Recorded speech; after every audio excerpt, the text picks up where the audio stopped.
Don't put your index finger down first. Hey guys, this is a super quick lesson. I'm going to show you how to play bar chords the easy way. It doesn't take months, it doesn't take years. You can do it now if you do it correctly. Everybody's teaching you wrong. Let me show you how you do it. So the way most of us get taught how to play bar chords is this method. You find the root note on the E string, and then what you do is, that's the name of the chord, and basically what you do is you make a bar with your first finger and then you put a shape behind it. Now this is an E shape here, so because basically what I'm doing is I'm taking this E shape and I'm turning it into an F by moving it up 1 fret. There's an E, there's an F, then put the bar on. Actually, I just showed you the method there. But what most people do is they put the first finger on, and then what you try and do is you maneuver these 3 fingers into position. It's the wrong way. Now what you do is you scout the first note with your middle finger. Always lead with this middle finger. Build the shape. So we've got a scout finger. That's on the 2nd fret of the G string. And then what I do is I put fingers 3 and 4 on and make the rest of the E shape. The bar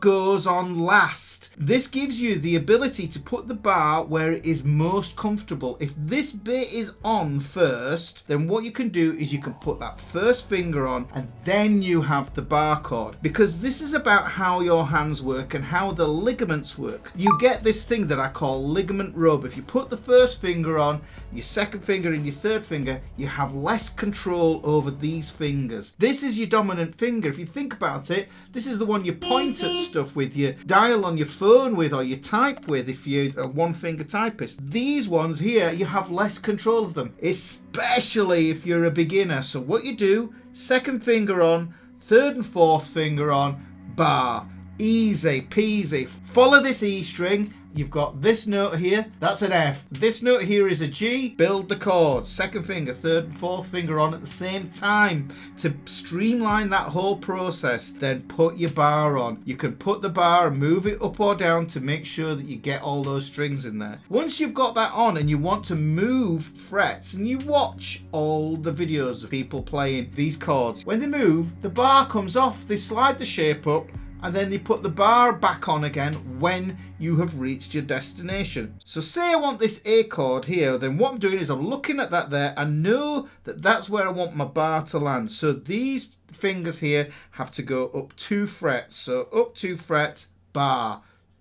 Strum. It's easy. That is the E shape. So 6-string bar chords, those are the ones that everybody talks about. The other bar chord that people struggle with is the dreaded B chord. Now I'm playing the B here with my 3rd finger laid flat across an A shape, because this is what it is. It's an A shape. There's the A chord. You can play it like this, you can play it like this. There's lots of different ways to play it. But for this instance, what we're going to do is we're just going to use 1 finger to play that chord there. That's the A chord that is there. What happens is I move that up 2 frets. And because I've moved it up 2 frets, that goes from being an A to being a B. Now if I swap that around there, that enables my stretchy first finger that I have the most control of to go back and bar across that 2nd fret there, because what the bar is essentially, it's the same as the head note with these open chords. Can you see if I pull that 3rd finger back there, push it back up, there's my 1st finger, then that gives me that B chord. What we've got is that shape, and that's it. So if I move that up 1 fret, then I've got a C chord. If I move it up another 2 frets, I've got a D chord. Move it up, I've got an E chord. This is the way you release the bar chords, guys. Don't put your index finger down first. That is the thing that will hold you up for months, and that means you won't be able to play the songs that you want to play. It's just going to hold you up.